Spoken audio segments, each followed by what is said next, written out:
Welcome to Shukla IT point. आप सभी का स्वागत है आपके अपने YouTube channel Shukla IT point में। मैं शिवम शुक्ला आप सभी दोस्तों का हार्दिक स्वागत करता हूं। दोस्तों, आज की वीडियो में हम बात करेंगे हिंदी साहित्य पेपर 1 बीए प्रथम वर्ष के मॉडल पेपर के बारे में और जानेंगे कि किस प्रकार के प्रश्न पूछे जाएंगे 2021 की परीक्षा में, यानी एग्जामिनेशन 2021। तो 2021 में किस प्रकार के क्वेश्चंस हिंदी साहित्य के पेपर 1 से बीए फर्स्ट ईयर में पूछे जाएंगे, इन पर आज चर्चा होनी है। तो लगभग 100 से अधिक प्रश्नों को हमने इसमें समाहित किया है। एकदम जैसे 100 प्रश्न आपके मॉडल पेपर में आपको मिलेंगे 2021 की परीक्षा में, सेम वही पूरा मैंने यहाँ पे इंक्लूड करा है। आप देखेंगे, पहले 2 सेकंड मैं दूंगा हर एक प्रश्न को आपको सोचने के लिए कि आप सोच के उत्तर अपने मन में सोच लीजिएगा कि कौन सा, जो 4 ऑप्शन होंगे चारों में से कौन सा ऑप्शन आपका करेक्ट होगा, वो आप सोचेंगे। फिर उसके तुरंत बाद मैं जो है आंसर बता दूंगा आपको कि कौन सा आंसर होगा। ठीक, तो इस प्रकार से हम पूरे के पूरे पेपर का अध्ययन भी एक ही वीडियो के अंतर्गत करेंगे। वीडियो थोड़ा लंबा होगा, 100 से अधिक प्रश्न इसमें समाहित होंगे। जैसे मैं 2-3 प्रश्न, एक प्रश्न बताऊंगा तो एक प्रश्न से रिलेटेड कुछ और बातें होंगी, उनको भी एक्सप्लेन करता चलूंगा ताकि आपको कोई डाउट ना रह सके। ठीक है, अगर मैं मान लिया कबीर दास से कुछ रिलेटेड प्रश्न पूछे गए तो कबीर दास का जन्म और मरण भी बता दूं, तो उसमें आपको कोई हानि या फिर आपको कोई तकलीफ नहीं होनी चाहिए बीच में। ठीक है, तो ये कमेंट बिल्कुल भी नहीं करना कि आपने समय सर ज़्यादा ले लिया। समय आपका कुछ नहीं जा रहा है, क्योंकि एक वीडियो के अंतर्गत पूरा का पूरा पेपर समाहित होने जा रहा है, तो समय तो थोड़ा बहुत लगेगा भाई। ठीक है, तो आप लोग क्या करेंगे, अच्छे तरीके से बैठेंगे, थोड़ा समय तो जरूर लेंगे मित्रों, लेकिन जानकारी बहुत देंगे। ठीक है, जैसा कि आप लोग जानते हैं, जानकारी में कोई कमी नहीं रहेगी, कंटेंट में कोई कमी नहीं रहेगी।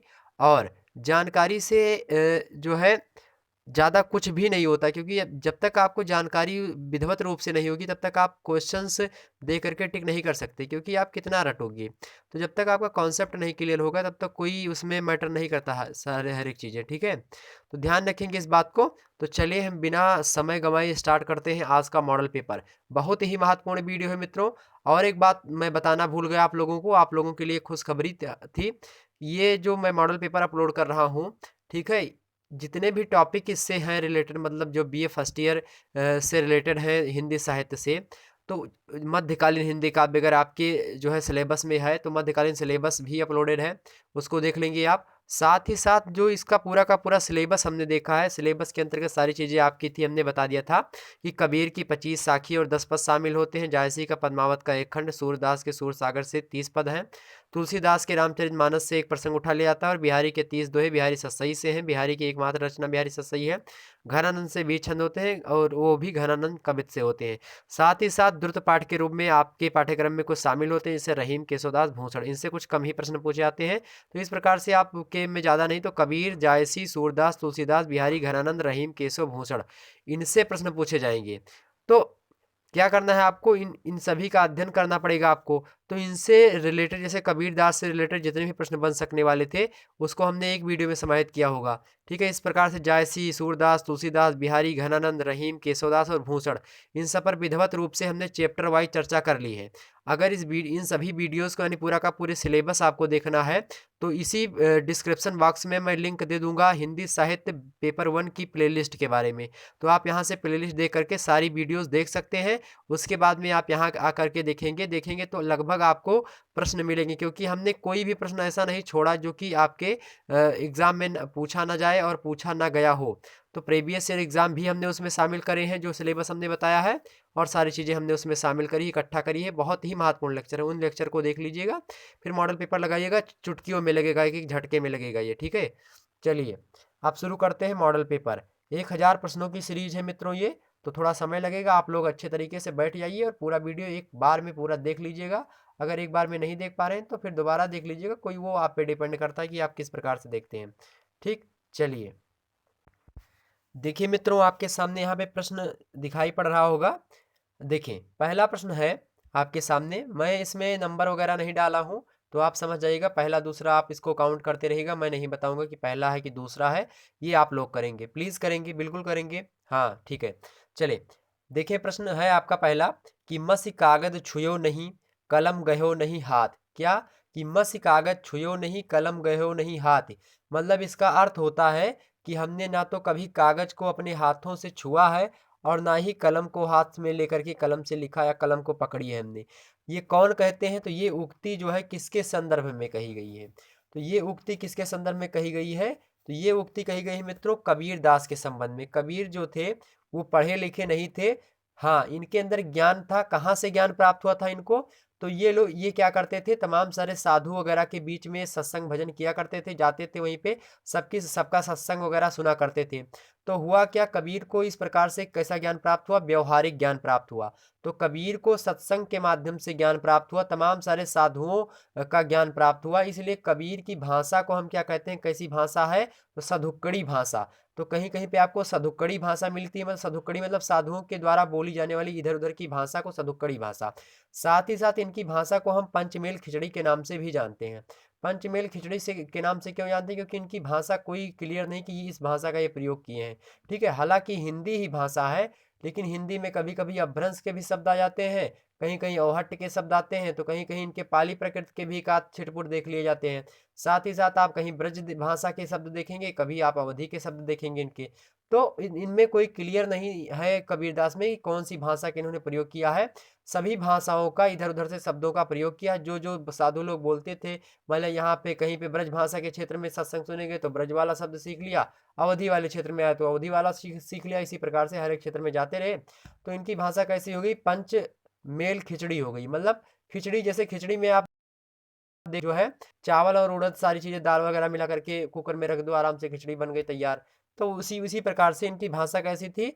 तो कबीर की भाषा कैसी थी? सदुक्कड़ी थी एवं पंचमेल खिचड़ी थी। तो प्रश्न ये भी बनता है, एग्जाम में पूछा गया 2-3 बार कि निम्न में से किस कवि की भाषा सदुक्कड़ी या पंचमेल खिचड़ी है? तो कबीरदास की है।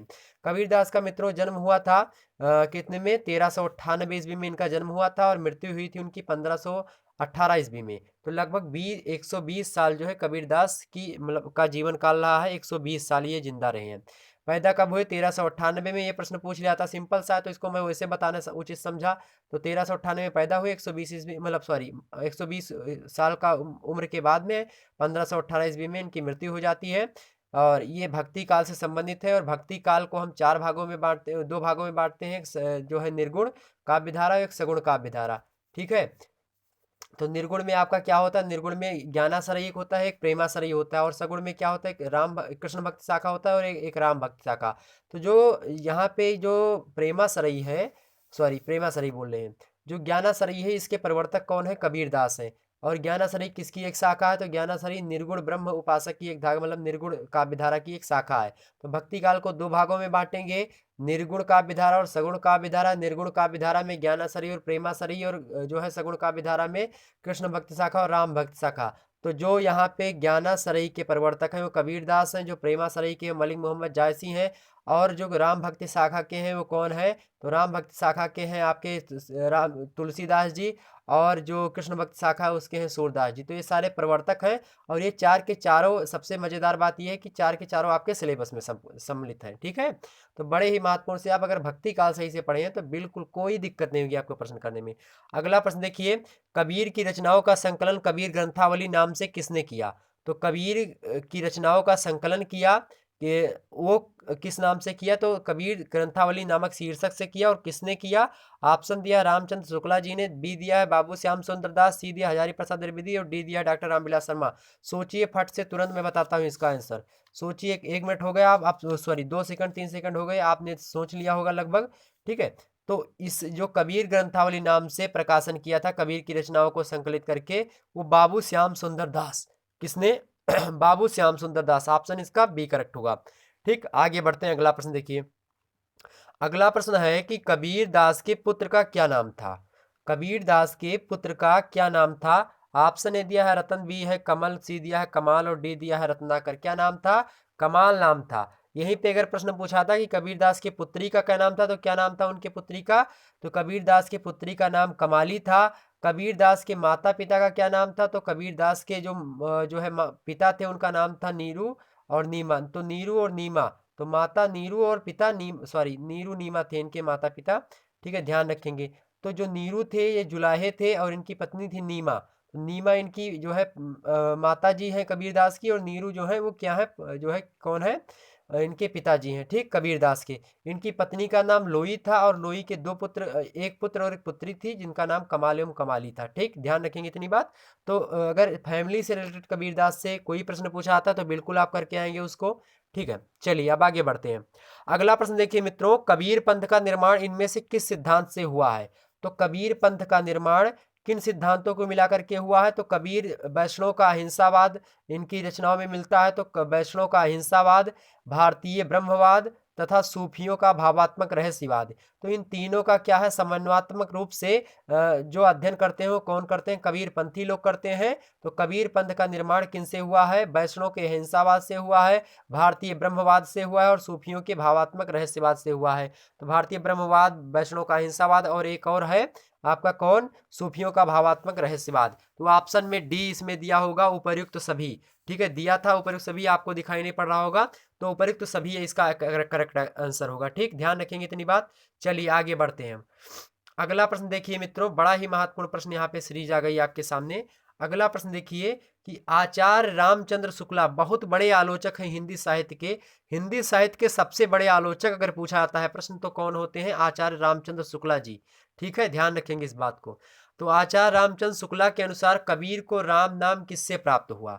तो आचार्य रामचंद्र शुक्ला जी के अनुसार अगर बात करें तो कबीर को जो राम नाम प्राप्त हुआ था वो रामानंद से प्राप्त हुआ था, क्योंकि रामानंद कबीर के गुरु थे, तो इन्हीं से इनको क्या हुआ था? राम नाम प्राप्त हुआ था। अगला प्रश्न देखिए, कबीर काव्य में उपलब्ध प्रेम तत्व किसकी देन है? तो कबीर काव्य में उपलब्ध जो प्रेम तत्व है वो किसकी देन है मित्रों? तो वो देन है सूफी संप्रदाय की। तो उपलब्ध जो प्रेम तत्व है, क्योंकि सूफी लोग अधिकतर प्रेमवादी रचनाएं किया करते थे। सूफी काव्य धारा जब आप पढ़ेंगे तो सूफी काव्य धारा में जैसे आप मलिक मोहम्मद जायसी या फिर इनसे पहले जो सूफी वगैरह थे उनके काव्यों को जब आप पढ़ते हैं तो उसमें प्रेम ज्यादा है, ठीक। तो उसी प्रेम तत्व जो है वो किससे है? तो सूफी संप्रदाय से कबीर के काव्य में मिलता है आपको, ठीक, ध्यान रखेंगे इस बात को। अगला प्रश्न देखिए, आचार्य रामचंद्र शुक्ला ने निर्गुण मार्ग का निर्दिष्ट प्रवर्तक किसे माना है? तो आचार्य शुक्ला जी ने निर्गुण मार्ग का निर्दिष्ट प्रवर्तक किसको माना है? तो हमने क्या बताया था अभी, किसको माना है? कबीरदास को माना। हमने बताया था कि भक्ति काल के दो पार्ट होते हैं, यानी दो भाग होते हैं। भक्ति काल को दो भागों में हम बांटते हैं। पहला होता है निर्गुण काव्य धारा और दूसरी होती है सगुण काव्य धारा। निर्गुण काव्य धारा में दो पार्ट होते हैं, एक ज्ञानासरई और दूसरी क्या होती है? प्रेमासरई। तो ज्ञानासरई के प्रवर्तक कौन है? तो ज्ञानासरई के प्रवर्तक कबीरदास हैं, ठीक है, ध्यान रखेंगे। अगर डायरेक्ट बोल लिया था निर्गुण मार्ग के निर्दिष्ट प्रवर्तक किस कौन है तो भी कबीरदास ही हैं, ठीक। और ज्ञानासरई के तो भी है। अगर डायरेक्टली ये पूछा जाता है कि प्रेमासरई के प्रवर्तक कवि कौन है तो मलिक मोहम्मद जायसी आप लगाएंगे। पद्मावत उनका फेमस ग्रंथ है, नागमती का वियोग वर्णन, ठीक है, जो आपके पाठ्यक्रम में संकलित है। अगला प्रश्न देखिए मित्रों, अगला है कि इनमें से संत काव्य की प्रवृत्ति कौन सी नहीं है? तो संत काव्य की प्रवृत्ति इनमें से कौन नहीं? देखिए संत की कौन सी प्रवृत्तियां होती हैं उसको देख लेते हैं थोड़ा। तो देखिए मित्रों, जो संत की प्रवृत्ति होती है, देखिए आचरण की शुद्धता पर बल देते हैं संत, या फिर जाति पाति का खंडन करते हैं, या फिर बाह्य आडंबरों का खंडन करते हैं, या फिर सगुण उपासना करते हैं। तो संत काव्य की प्रवृत्ति कौन सी नहीं है? पूछा गया कौन सी नहीं है। तो जो संत लोग होते थे, सूफी संत जो वगैरह हुआ करते थे, ये लोग क्या करते थे? निर्गुण उपासना करते थे, जिसमें क्या होता था? आचरण की शुद्धता पर बल देते थे निर्गुण उपासना में, जाति पात का खंडन करते थे और बाह्य आडंबरों का खंडन करते थे। तो ये निर्गुण काव्य धारा से संबंधित होते थे सूफी संत वगैरह जो थे। लेकिन सगुण उपासना जो है ये सगुण रूप में ईश्वर को एक साकार प्रतिमा के रूप में, ठीक है, मान करके पूजा की जाती थी। ईश्वर क्या है? ईश्वर को सगुण मान करके पूजा की जाती थी सगुण उपासना में। जबकि निर्गुण उपासना में क्या किया जाता था? ईश्वर को जो है, मतलब ईश्वर को कोई आकार नहीं, निर्गुण है ईश्वर, ठीक है, निर्गुण ब्रह्म है, निराकार ब्रह्म की उपासना की जाती थी, निराकार मतलब इसमें, ठीक है। तो यही होता है। सगुण मतलब इसमें जो है सगुण उपासना होती थी, इसमें निर्गुण उपासना होती थी। तो संत काव्य धारा की जो प्रवृत्ति थी वो सगुण उपासना नहीं थे। ये किसकी काव्य धारा है? तो ये आप चले आएंगे जब भक्ति काल में, जब जो है हमने बांटा था जो है कौन सी? सगुण काव्य धारा। तो सगुण काव्य धारा में ये विशेषताएं आपको मिलेंगी। चले आगे देखते हैं हम और प्रश्न, ध्यान रखेंगे इतनी सभी बात को। और एक पंक्ति पूछी जाती है, एक पंक्ति पूछी गई थी प्रश्न जो है 2019 के पेपर में कि माया महा ठगिन हम जानी। क्या? माया महा ठगिन हम जानी। ये पंक्ति बड़ी ही फेमस है, किसकी? कबीरदास की। तो किसने लिखी है, ऐसे पूछा था कि माया महा ठगिन हम जानी, ये पंक्ति किसकी है, तो कबीरदास की है। ध्यान रखेंगे इस बात को। एक प्रश्न पूछा गया था कि कौन से कवि हैं जो समाज सुधारक पहले हैं और भक्त और कवि बाद में। तो समाज सुधारक पहले हैं और भक्त और कवि बाद में है, कबीरदास ही हैं। पहले ये समाज सुधारक है, उसके बाद में भक्त हैं, फिर कवि हैं। ठीक है, ध्यान रखेंगे इस बात को। ठीक। बीजक इनकी एक रचना है महत्वपूर्ण, और बीजक में 3 भाग होते हैं, साखी, शबद और रामायणी। यहाँ से भी प्रश्न पूछा था, साखी, शबद, रामायणी। रामायणी का अर्थ होता है रामायण, शबद का मतलब होता है शब्द, और साखी का मतलब होता है साक्षी। तो एक बार प्रश्न पूछा गया था कि निम्न में से, मतलब 2019 की परीक्षा में, कि साखी का क्या अर्थ होता है। तो साखी का अर्थ होता है साक्षी, शबद का क्या अर्थ होता है शब्द, और रामायणी का क्या अर्थ होता है रामायण। ठीक, ध्यान रखेंगे। चलिए हम आगे और बढ़ते हैं अगले प्रश्न की ओर। अगला प्रश्न यहाँ पे आपके सामने आ गया मित्रों। अगला प्रश्न है आपके सामने कि निम्नलिखित में से कौन जायसी की कृति है। तो कौन जायसी की कृति है मित्रों, देखिए यहाँ पे जायसी की कृति कौन है, निम्न में से कौन जायसी की कृति है। सूरसागर, देखें पहला ऑप्शन है सूरसागर, दूसरा ऑप्शन है रामचरितमानस, तीसरा है अखरावट, तो जो है यहाँ पे है गीतावली। देखें, तो जो जायसी की कृति है वो अखरावट जो है वही है। ठीक है, अखरावट, पद्मावत, ये सब किसकी कृति है, तो ये सब किसकी कृति है मित्रों, तो ये सब है मलिक मोहम्मद जायसी की। और मलिक मोहम्मद जायसी जो है वो किस काव्यधारा से के प्रवर्तक है, तो सूफी संतों की प्रेरणा से इन्होंने मतलब प्रेम अपने काव्यों में दिया है। और प्रेम देने के साथ साथ ये जो प्रेमा सरई जो एक साकार उपासना की निर्गुण काव्यधारा की, तो ये जो ज्ञाना प्रेमा सरई है उसके प्रवर्तक हैं कौन, यही क्या नाम है इनका, मलिक मोहम्मद जायसी। ठीक है, ध्यान रखेंगे। चलिए अगला प्रश्न देख लेते हैं हम, चित्ररेखा किस प्रकार की कृति है। तो चित्ररेखा मित्रों किस प्रकार की कृति है, प्रेम गाथात्मक कृति है। तो इनकी अधिकतर रचनाएं प्रेम पर ही आधारित हैं, क्योंकि ये सूफी काव्य परंपरा से प्रेरित थे। अगला प्रश्न देखिए, आखिरी कलाम किसकी रचना कृति है। तो आखिरी कलाम किसकी रचना कृति है, जायसी की है, मलिक मोहम्मद जायसी की। ठीक है, अगला प्रश्न देखिए, निम्नलिखित में से किस रचना की विषय वस्तु पद्मावती और रत्नसेन की प्रेम गाथा पर वर्णित है। तो कौन सी है, पद्मावत। ऑप्शन इसका एक करेक्ट है, पद्मावत। ठीक है, राजा रत्न सिंह और पद्मावती।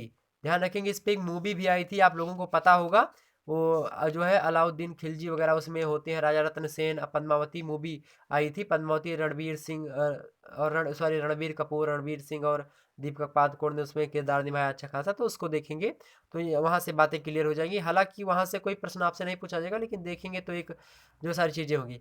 एक प्रश्न पूछा गया था कि पद्मावत की विषय वस्तु कितने खंडों में विभक्त है।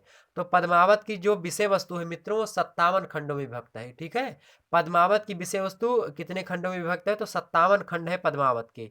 ठीक है, और पद्मावत क्या है, तो प्रश्न पूछा था कि पद्मावत क्या है। तो पद्मावत महाकाव्य है, और किस भाषा में लिखा गया है, तो अवधी भाषा में। और किस प्रकार की अवधि, तो ठेठ अवधि में लिखा गया है।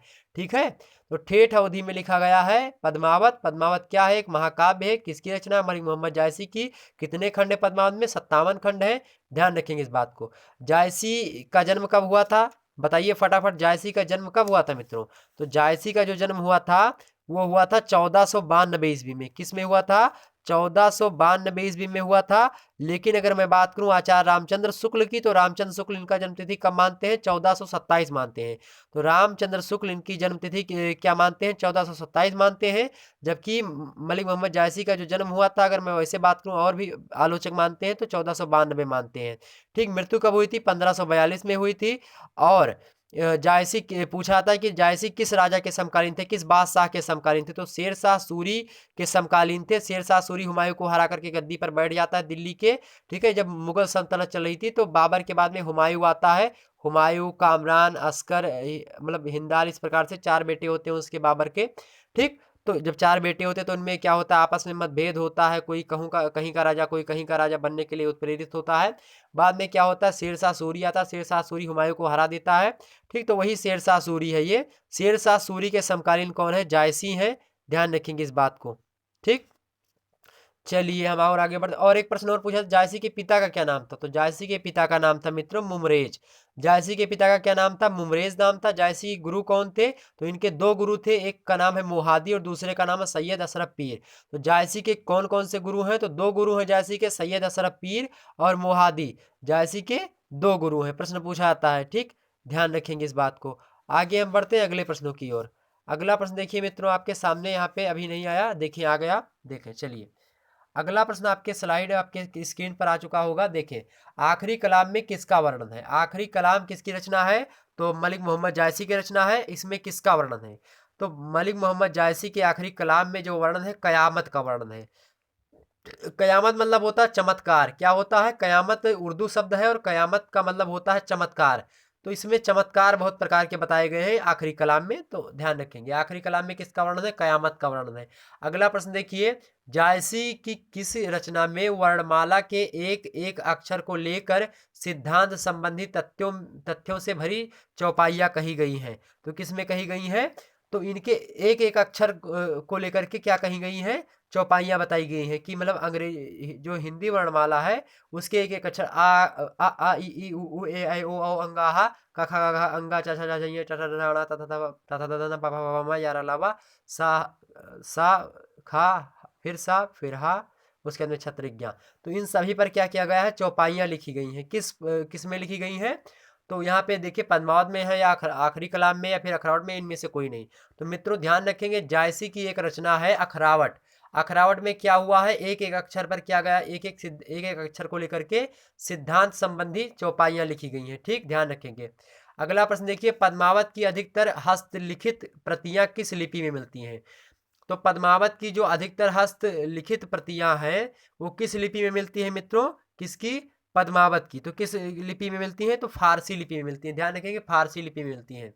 ठीक, अगला प्रश्न देखिए, और लिपि क्या होती है? तो भाषा को लिखने की जो कला होती है उसी को लिपि कहते हैं। जैसे हिंदी भाषा की लिपि कौन सी है? तो हिंदी भाषा की लिपि है देवनागरी। ठीक है, हिंदी भाषा की लिपि कौन सी है? देवनागरी है। ठीक, ध्यान रखेंगे। और हिंदी भाषा की जो लिपि है उसको हम किस प्रकार से लिखते हैं? तो बाएं से दाएं की तरफ लिखते हैं, जबकि बहुत सारी ऐसी लिपियां होती हैं जिनको हम दाएं से बाएं लिखते हैं। ठीक, अगला प्रश्न देखिए। अगला प्रश्न है, किसने 52 रूप धारण किया था? तो किसने 52 रूप धारण किया था?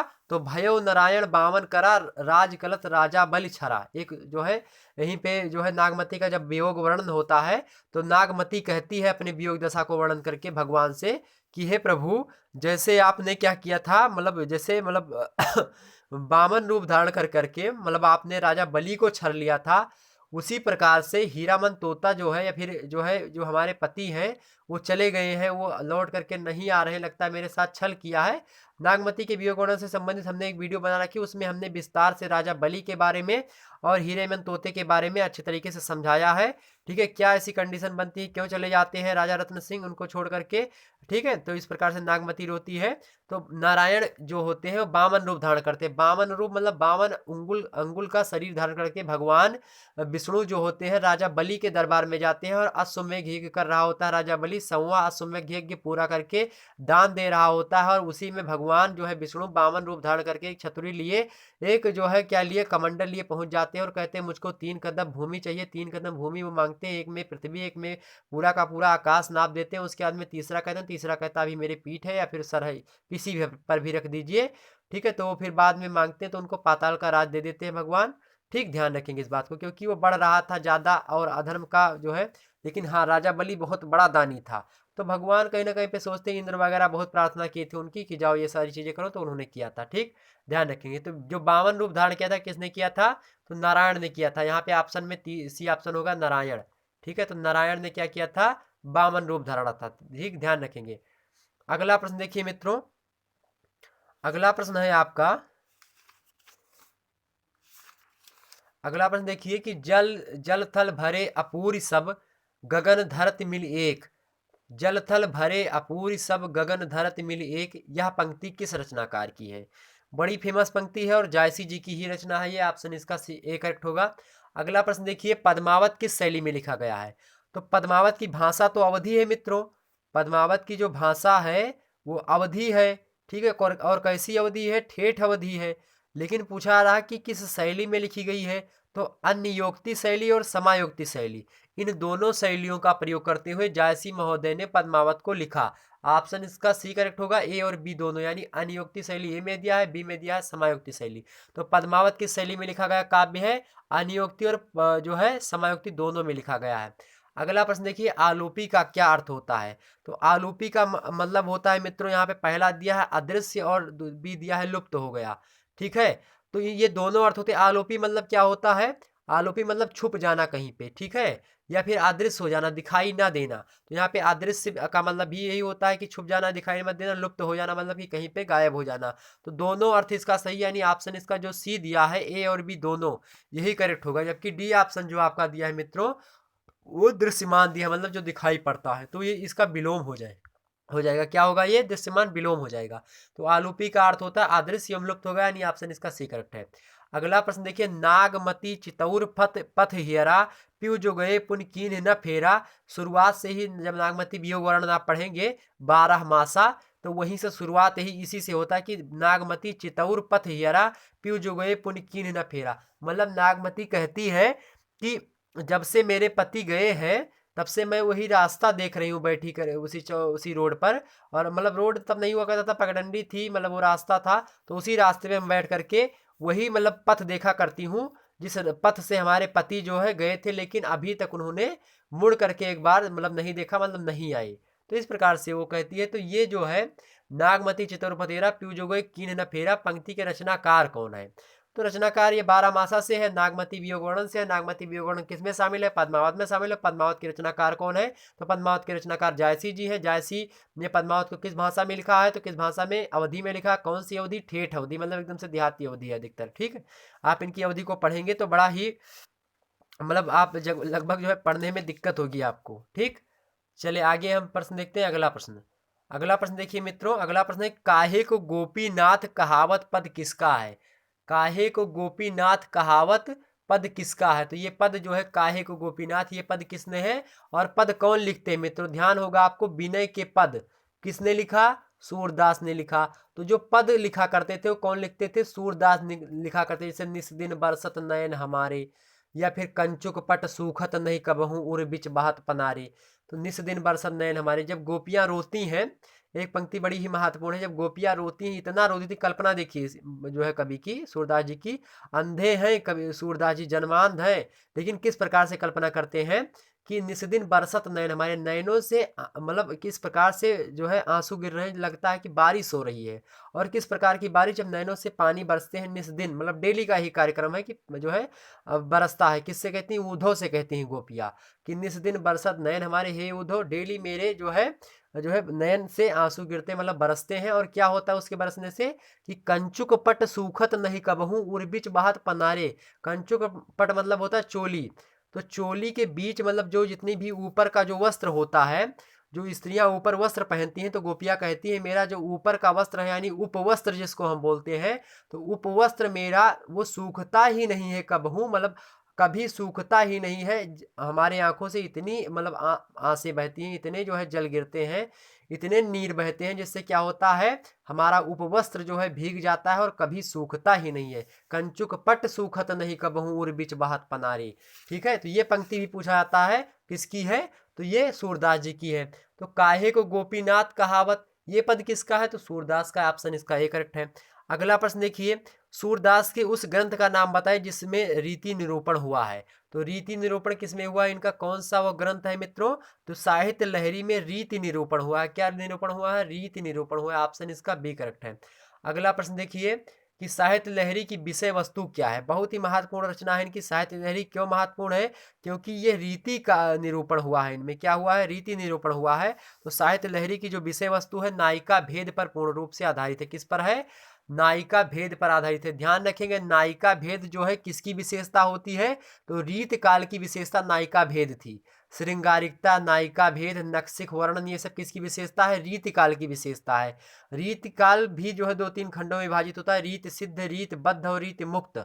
ठीक है, रीत बद्ध में आते हैं जो रीतियों के अनुकूल सारी चीजें करते हैं। रीत जो है सिद्ध में आते हैं, जैसे बिहारी। बिहारी रीतियां सभी जानते थे, लेकिन इन्होंने जो है रीतियों में बंद करके कोई रचनाएं नहीं लिखी। उसके बाद में रीति मुक्त होता है। रीति मुक्त में जो है आलम, बोधा, घनानंद, ये सारे आते हैं जिन्होंने रीतियों को से हट करके रचनाएं करी हैं। ठीक है, ध्यान रखेंगे। और रीति सिद्ध और रीतिबद्ध का जो प्रेम है वो काम वासना पर आधारित होता है, मतलब काम वासना से उत्प्रेरित प्रेम है। जबकि जो घनानंद वगैरह हैं ये खुद ही प्रेम करते हैं और उसके बाद में उसमें डूबते हुए सारी बातें कहते हैं, मतलब जो है विरह वर्णन बहुत ज़्यादा है। तो जो मुक्त काव्य धारा उसमें विरह बहुत है, और रीति सिद्ध में क्या है, जो है इसमें क्या है, वासना की जो है प्रवृत्ति अधिकतर देखी गई है। अगला देखिए, बिहारी का एक दोहा आप ले सकते हैं, कहत नटत रीझत खिजत मिलत खिलल लज्जात भरे भोन में करत है नैनो नहीं सो बात। ठीक, साहित्य लहरी की विषय वस्तु क्या है, तो नायिका भेद पर आधारित है। अगला प्रश्न देखिए, सूरदास ने कृष्ण के किस रूप का चित्रण किया है, तो सूरदास ने कृष्ण भगवान के लोक रंजक, किसका, लोक रंजक रूप का चित्रण किया। ऑप्शन इसका बा करेक्ट होगा, लोक रंजक।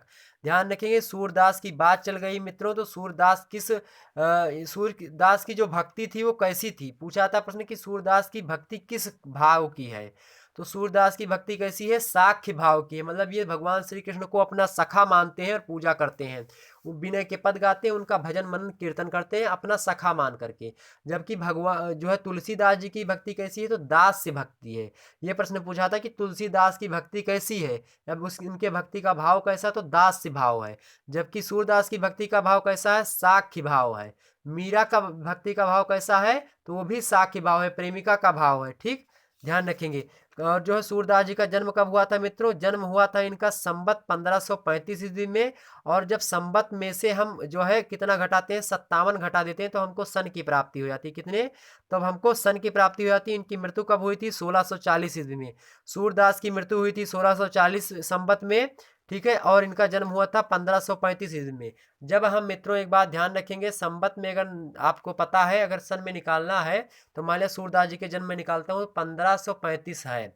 1535 को अगर हमें सन में बदलना है, ये विक्रम का संवत है, विक्रमादित्य से 1535 साल बाद सूरदास जी का जन्म हुआ। कहने का मतलब ये 1535 का, 1535 से आप 57 लेस कर देंगे मित्रों। जब 57 लेस करेंगे तो कितना होगा, 15, यहाँ से 15 में से 7 गए, 8 7 15, यहाँ पे 8 बचेगा, यहाँ पे बचेगा 2 2, यहाँ पे एक उधार आया, यहाँ पे होगा 12, 12 में से 5 गए, 12 में से 5 गए, 7 5 12, यहाँ पे 7 होगा। ठीक है, और यहाँ पे कितना होगा, 4 होगा, यहाँ पे 1, यानी 1478 ईस्वी में सूरदास का जन्म हुआ था। कितने में हुआ था, 1478 ईस्वी, ध्यान रखेंगे।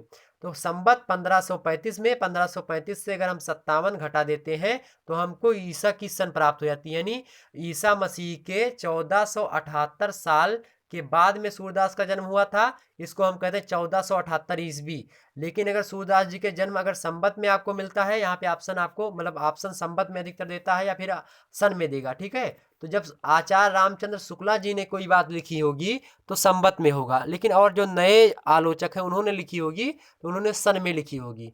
ठीक है, तो और जब विक्रम संवत की बात करें तो 1535 मतलब विक्रमादित्य के मरने के 1535 मतलब विक्रमादित्य के जन्म से 1535 साल के बाद में इसका जन्म हुआ था, तो सूरदास का जन्म हुआ था। ध्यान रखेंगे, मृत्यु कब हुई थी, 1640 संवत में, मतलब विक्रमी में। ठीक, सूरदास की मृत्यु हुई थी, ध्यान रखेंगे इस बात को। और ये किस शाखा से संबंधित है, तो कृष्ण भक्ति शाखा के प्रवर्तक कवि हैं सूरदास। हमने बताया था भक्ति काल की 2 शाखाएं हैं, कौन कौन सी, ये रट जाना चाहिए आपको कि कौन कौन सी शाखाएं भक्ति काल की। 2 शाखाएं हैं, पहली निर्गुण, दूसरी सगुण। निर्गुण में कौन कौन आते हैं, कबीर आते हैं, जायसी आते हैं। और कबीर किसके हैं, तो ज्ञानाश्रयी के हैं, और जायसी किसके हैं, प्रेमाश्रयी के। हटे, अब ये खत्म हो गया। अब आ गया आपका जो है सगुण काव्य धारा। सगुण काव्य धारा के 2 पार्ट होते हैं, कृष्ण भक्ति शाखा और राम भक्ति शाखा। कृष्ण भक्ति शाखा के प्रवर्तक कवि कौन है, तो सूरदास हैं। इसी के अंतर्गत अष्टछाप के कवि भी आ जाते हैं। और जो आपके वो हैं, इनका क्या नाम है, तुलसीदास जी। तुलसीदास जी जो है किस कवि के मतलब किस धारा के प्रवर्तक है, तो राम भक्ति धारा के प्रवर्तक है, राम भक्ति शाखा के प्रवर्तक हैं। ठीक, तो ध्यान रखेंगे इस बात को। इनके पिता का क्या नाम, इनके गुरु का क्या नाम था सूरदास जी के, तो सूरदास जी के जो गुरु थे उनका नाम था वल्लभाचार्य। और वल्लभाचार्य के पुत्र थे विट्ठलनाथ। विट्ठलनाथ ने ही अष्टछाप के कवियों का संग्रह किया था। और क्या किया था इन्होंने, उसमें अष्टछाप के कवियों में सूरदास जी जो थे वो प्रधान कवि की भूमिका निभाते हैं। ठीक है, ध्यान रखेंगे इतनी सारी बातों को। चले आगे बढ़ते हैं हम। सूरदास जी के पिता का नाम हमने बताया था हरिचंद था।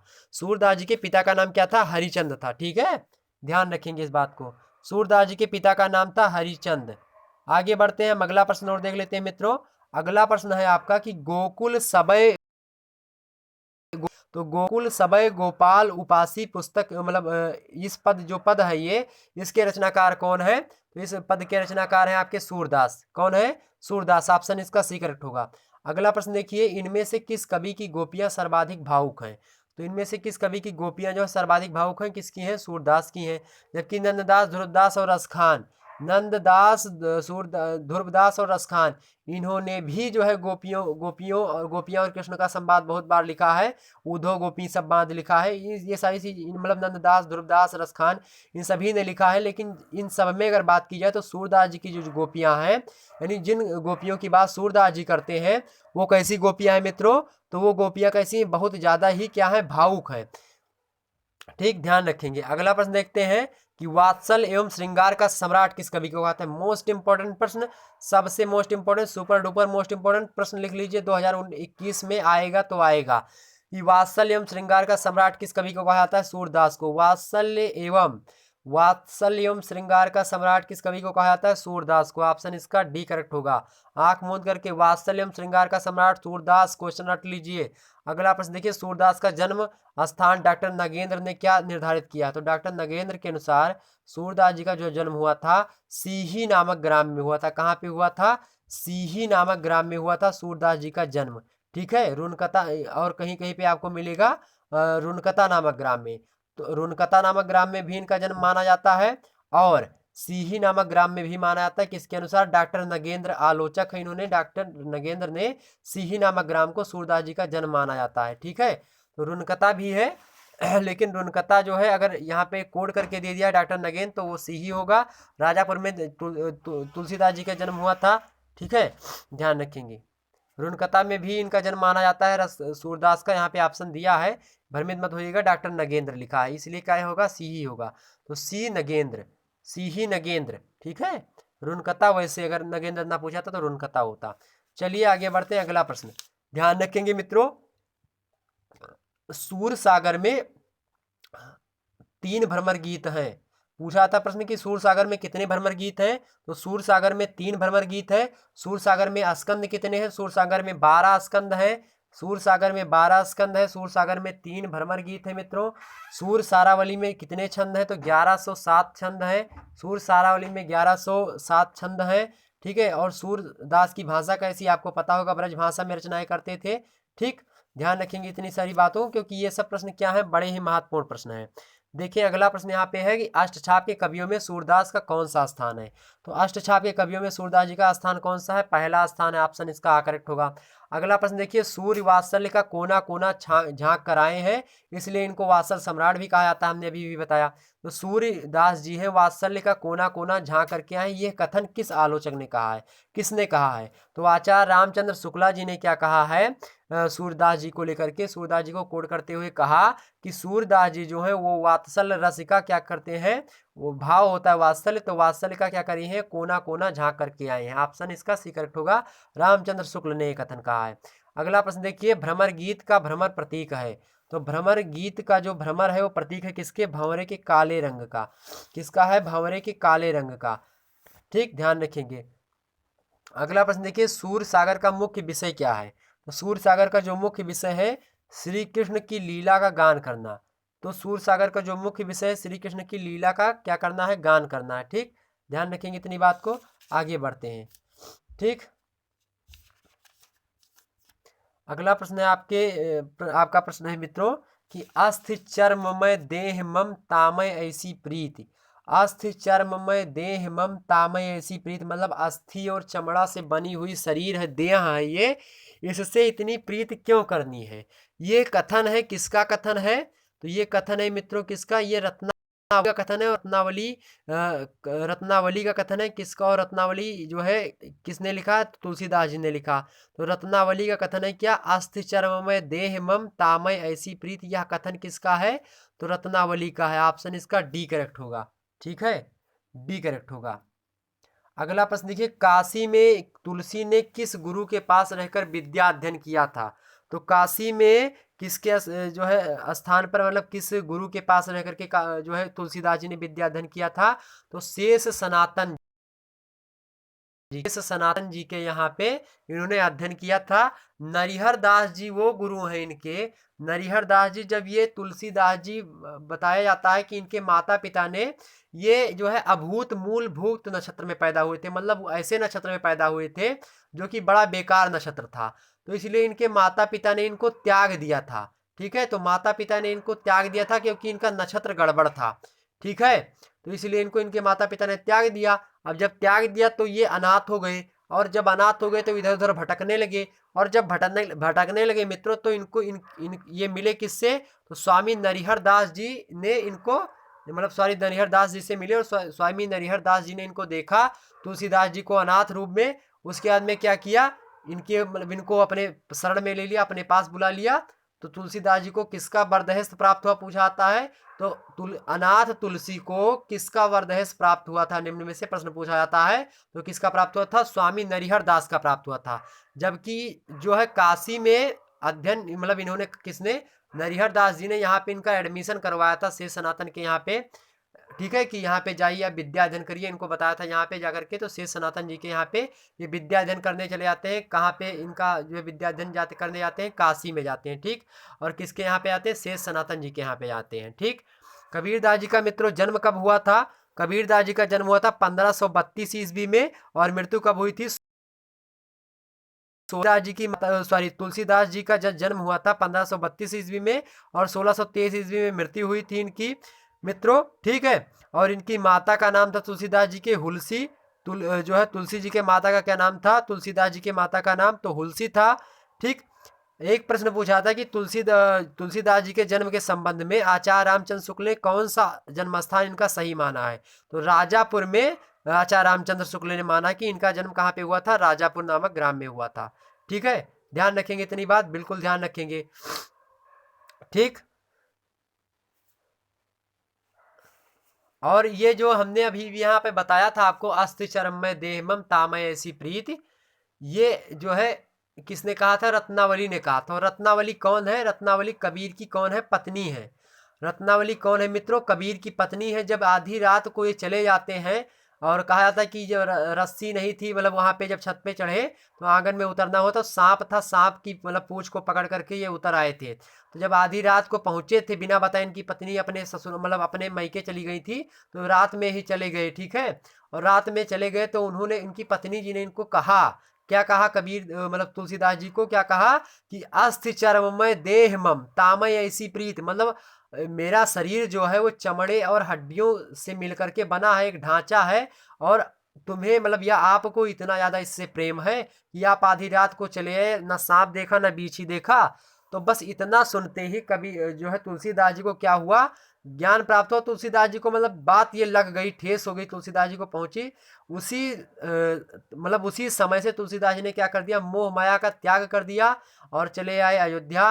अयोध्या में इन्होंने जो है क्या किया, विद्या अध्ययन किया। फिर उसके बाद में ये सारी बातें करने लगे, अध्ययन किया, बहुत सारे जो है गुरुओं के पास गए, वहां से ज्ञान अर्जन किया।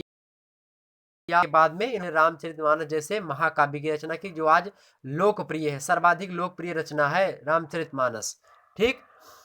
तो देखिए अगला प्रश्न, देखिए मित्रों कि आचार्य रामचंद्र शुक्ल, तो यहाँ पे प्रश्न, दूसरा प्रश्न का क्या उत्तर होगा, काशी में तुलसी ने किस गुरु के पास रहकर विद्यारंभ किया था, विद्याधन किया था, शेष सनातन। अगला प्रश्न है, आचार्य रामचंद्र शुक्ल ने तुलसी के प्रमाणिक ग्रंथों की संख्या कितनी मानी है, तो कितनी मानी है मित्रों, तुलसी के प्रमाणिक ग्रंथों की संख्या 12 मानी, कितनी मानी, ऑप्शन बी है 12 मानी है। अगला प्रश्न है, इनमें से तुलसी के समकालीन कौन थे, तुलसी के समकालीन मित्रों कौन थे, तुलसी के समकालीन रहीमदास है, सॉरी हाँ, तुलसी के समकालीन कौन है, तो तुलसी के समकालीन कौन है, रहीमदास है, ठीक है। सूरदास और नंददास भी कहीं कहीं ना पे उनके समक्ष आ जाते हैं थोड़े बहुत, तो उपयुक्त सभी आप इसमें नंददास, रहीमदास और तुलसी जो है सूरदास, ठीक है, इनके समकालीन ही है, उतने समकालीन नहीं है, लेकिन हाँ थोड़े बहुत समकालीन ही पढ़ते हैं, तो आप लगा दीजिएगा। हालांकि सूरदास अधिकतर ऑप्शन में नहीं देगा, अगर देगा तो लगा दीजिएगा, अधिकतर नहीं देगा, ठीक है, ध्यान रखेंगे। अगला प्रश्न देखिए, रहीमदास जी तो बिल्कुल समकालीन थे इनके, ठीक। अगला प्रश्न देखिए, रामचरितमानस, और रामचरितमानस ध्यान रखें कितने समय में बना, रामचरितमानस जो है कितने समय में तैयार हुई थी आचार्य रामचंद्र शुक्ला के अनुसार, तो 4 वर्ष से 3 माह, 4 वर्ष और 3 माह, सॉरी 4 वर्ष और 3 माह के भीतर में क्या हुआ था, इनकी रचना हुई थी, मतलब 4 साल लगे थे और 3 महीने लगे थे इसकी रचना करने में, ठीक है, ध्यान रखेंगे इस बात को। कितने कांड है रामचरितमानस में मित्रों, तो रामचरितमानस में कितने कांड है, रामचरितमानस में कांडों की संख्या है 7, कितने कांड है, ठीक है। ध्यान रखेंगे। रामचरितमानस का जो 5वां कांड है वो सुंदरकांड है। पूछा गया था प्रश्न कि रामचंद्र का 5वां कांड कौन सा है? सुंदरकांड। ये प्रश्न पूछा गया था 2019 में कि युद्ध कांड के नाम से कौन सा कांड जाना जाता है? युद्ध कांड के नाम से जाना जाता है लंका कांड। लंका कांड में बहुत युद्ध होता है। ठीक, ध्यान रखेंगे इतनी बातों को। देखिए अगला प्रश्न यहाँ पे है कि रामचरितमानस में तुलसी केवल कवि के रूप में ही नहीं बल्कि उपदेशक के रूप में सामने आते हैं। यह कथन किस विद्वान का है? तो यह कथन है मित्रों डॉक्टर नामवर सिंह का। किसका है? डॉक्टर नामवर सिंह का। ऑप्शन इसका सही करेक्ट है। अगला प्रश्न देखिए, हर तुम बहुत अनुग्रह कीन हो, इनमें से किस कवि की पंक्ति है ये? तो हरि तुम बहुत अनुग्रह कीन हो, ये तुलसीदास जी की पंक्ति है। ऑप्शन इसका बी करेक्ट होगा। अगला प्रश्न देखिए, रामचरितमानस की रचना तुलसी ने किस भाषा में की है? तो रामचरितमानस की रचना किस में है? अवधी में है। ऑप्शन इसका आ करेक्ट है। अगला प्रश्न देखिए, तुलसी किस काव्यधारा के कवि हैं? तो तुलसी किस काव्यधारा के कवि हैं मित्रों? यहाँ पे निर्गुण सगुण दिया है तो किसके हैं? सगुण है। सगुण में किसके हैं? तो राम भक्ति शाखा के। किसके हैं? राम भक्ति शाखा के। राम भक्ति शाखा के प्रवर्तक कवि हैं तुलसीदास। आगे बढ़ते हैं। अगला प्रश्न देखिए, अगला प्रश्न है मित्रों, अगला प्रश्न देखिए यहाँ पे, कितने संवत के मार्ग शीर्ष शुक्ल पक्ष में रामचरितमानस के 7 कांडों की रचना पूर्ण हुई थी? तो कितने संवत के मार्ग शीर्ष शुक्ल पक्ष में यानी मार्ग महीने के शुक्ल पक्ष में जो है रचना इनकी संपूर्ण हुई थी? तो विक्रम के किस संवत में हुई थी? तो विक्रम के मित्रों 16 संवत में इसकी रचना समाप्त हो गई थी। ठीक है, ध्यान रखेंगे। कितने में? 1625 में। ठीक है, 1625 में। ठीक है, मार्ग शीर्ष पक्ष माघ महीने के शुक्ल पक्ष में जो है 1625 विक्रमी में 7 कांड इनके समाप्त हो गए थे। 4 वर्ष 3 माह लगे थे किसकी रचना करने में? तो रामचरितमानस की रचना करने में। ठीक है, किसके अनुसार? आचार्य रामचंद्र शुक्ला जी के अनुसार। ठीक है, रामचरितमानस के कांड कौन कौन से हैं? पहला कांड है आपका बाल कांड। दूसरा कांड कौन सा? अयोध्या कांड। तीसरा कांड है कौन सा आपका? अरण्य कांड, जंगल वाला कांड। ठीक है, पूछा था कि अरण्य का क्या अर्थ होता है? तो अरण्य मतलब होता है जंगल।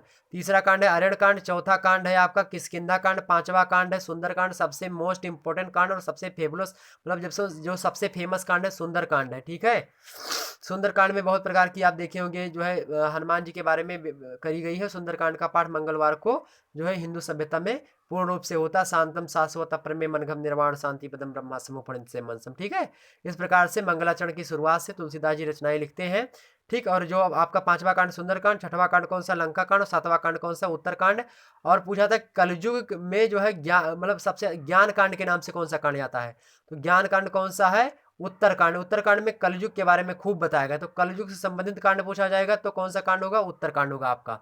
ठीक, ध्यान रखेंगे इतनी बात को।